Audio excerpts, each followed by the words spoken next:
salamat sapagkat alam ko lagi na naririyan. Lagi mo akong ginagabayan. Lagi mo akong sinasamahan.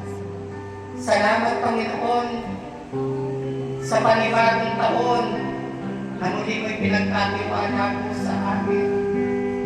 Marami kaming mga pagkukulang, Panginoon. Marami kaming mga kasalanan.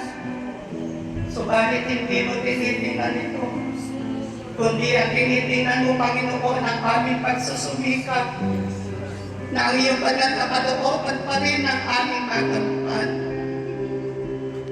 Minsan, Panginoon, nais namin sumuko, nais namin bumitaw, nais namin umayaw. Subalit salamat, Panginoon. Tinatapik mo kami. Sinasabi mo sa amin, kumapit lamang kami sa iyo. At kami yung bibigyan ng lakas upang kami muling magtagumpay. Panginoon, salamat muli sa isang taon. Nagtagumpay kami sa aming mga karamdaman. Pinagaling mo kami. Sa aming mga kahirapan, Panginoon, pinunan mo po kami. Sa mga sagod, sa mga lindol, sa mga bagyo, iniligtas mo po kami. Salamat sa lahat ng ito. Salamat, Panginoon. Huwag mo po kami pababayaan. Sa iyo lamang kami nagtitiwala. Sa iyo lamang kami umaasa. Lagi mo po kami pasamahan sa banal mong Espiritu. Lagi mo po kami biyayaan ng tibay at takas na loob.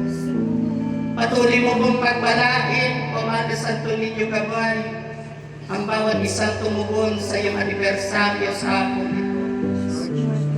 Huwag mo po silang biguin.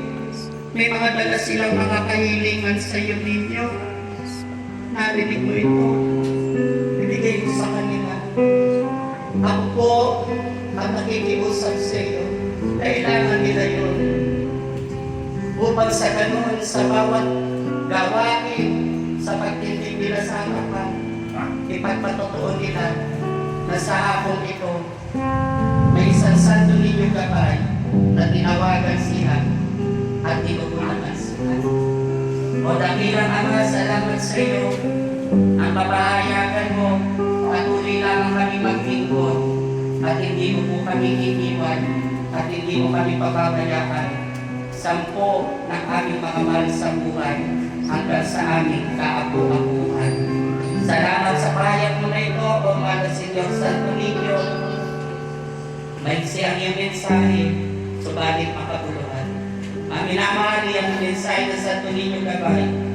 Sa paglilingkod mo, hindi lamang ikaw ang kanyang pagpapadakit, kundi kasama ang iyong buong sambahayan hanggang sa iyong maapu-apuhan. Magpatuloy ka lang sa paglilingkod mo at lahat ng iyong mga kahilingan darating sa takdang oras at panahon at ito'y iyong ipagpapasalamat sa banal na Espiritu. Come, Holy Spirit.